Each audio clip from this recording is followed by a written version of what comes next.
Friends, welcome back to my channel. আজকে আবারও একটা নতুন রেসিপি নিয়ে এসেছি তোমাদের জন্য। পুঁই শাকের ছেঁচড়া, কাতলা মাছের মাথা দিয়ে সব রকম সবজি দিয়েছি, ঝিঙ্গে, বরবটি, বেগুন, কুমড়ো, আলু, গাজর। ওকে ফ্রেন্ডস, আর এখানে মাথাটা আমি ভেজে রেখেছি। আর মশলার মধ্যে দেবো মগজদানা, পোস্ত, তোমরা চাইলে কাজুও অ্যাড করতে পারো। ওকে ফ্রেন্ডস, এখানে রেখেছি পেঁয়াজ কুচি, টমেটো কুচি, আদা বাটা আর জিরে বাটা। ঠিক আছে ফ্রেন্ডস, এবার আমি পুঁই শাকটা নুন হলুদ দিয়ে ভালো করে ভাপিয়ে নেব। ওকে ফ্রেন্ডস, আর এখানে দেখো আমি মশলাটা বেটে রেখেছি, মগজদানা আর পোস্তটা। কড়াতে আমি মাছ ভেজেছিলাম, ওই তেলেই আমি সবজিগুলো ভেজে নেবো এক এক করে। বেগুন, বরবটি, ঝিঙ্গে। ঠিক আছে ফ্রেন্ডস, তোমরা চাইলে ফ্রেশ তেলেও রান্নাটা করতে পারো। আমি সব সবজিতে একটু করে নুন দিয়ে ভালো করে ভেজে নিচ্ছি। আর এখানে আলু, কুমড়ো আর গাজরটা আমি একসাথে ভেজে নেব। তোমরা চাইলে একটু তেল বেশি করে দিয়ে সব সবজি একসাথে ভেজে নিলে কিচ্ছু অসুবিধা হবে না। ঠিক আছে ফ্রেন্ডস, নুন দিয়ে ভালোভাবে এবারে এটাকে ভেজে নেব। দেখো ফ্রেন্ডস, আমার ভাজা হয়ে গেছে সবজিগুলো। এবার কড়াতে আমি সর্ষের তেল দিয়ে রান্নাটা এবার করে নেব।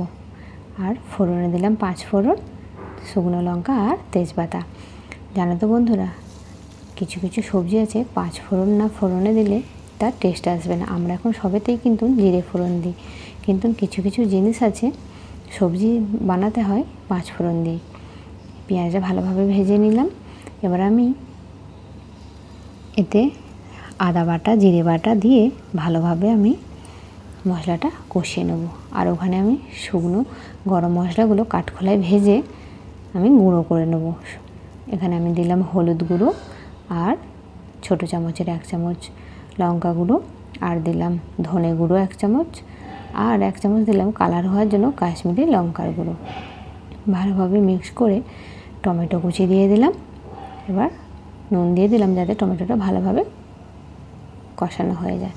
ভালোভাবে মশলাটা আমার কষানো হয়ে গেছে, আর দিয়ে দিলাম সবজি। ওকে ফ্রেন্ডস, এবার সবজিগুলো ভালোভাবে মিক্স করে নেব। গরম মশলা রেখেছিলাম তেজপাতা, শুকনো লঙ্কা, পোস্ত, শাহি জিরে, এলাচ, দারচিনি, লবঙ্গ আর বড় এলাচ ভালোভাবে কাঠখোলায় ভেজে গুঁড়িয়ে নিয়েছি। আমি সবজিগুলো দেওয়ার পর পোস্তটা আমি অ্যাড করলাম। তোমরা ঠিকই ভেবেছো, আমি ভুলে গিয়েছিলাম। তোমরা মশলা কষার সাথে কিন্তু পোস্তটা দিতে পারো, আর এভাবে রান্না করলেও কোনো ম্যাটার করবে না। ভালোভাবে একটু খালি কষিয়ে নিতে হবে, কোনো কাঁচা গন্ধ লাগবে না।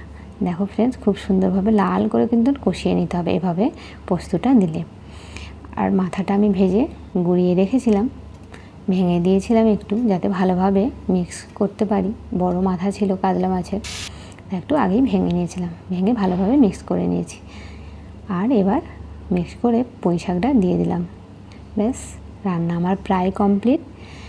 এবার দিয়ে দিলাম একটু জল, আর উপরে থেকে দিয়ে দিলাম চেরা কাঁচা লঙ্কা।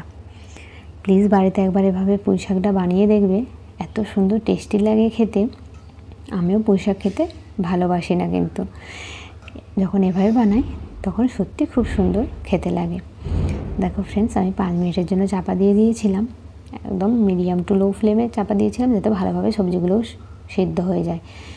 এবার আমি ঢাকনাটা খুলে চিনি দিয়ে দিলাম, আর যে মশলাটা গুঁড়িয়ে রেখেছিলাম সেটা দিয়ে দিলাম।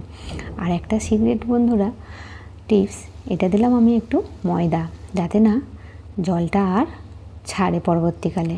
পুঁই শাকের একটু জলটা কাটেই, ময়দাটা দিয়ে দিলে আর কিন্তু জলটা কাটবে না। দেখো ফ্রেন্ডস, রান্নাটা আমার হয়ে যেতেই আমি সার্ভ করে দিয়েছি। এত সুন্দর, যেমন সুন্দর দেখতে লাগছে, খেতেও কিন্তু খুব টেস্টি হয়েছে। ওকে ফ্রেন্ডস, ধন্যবাদ।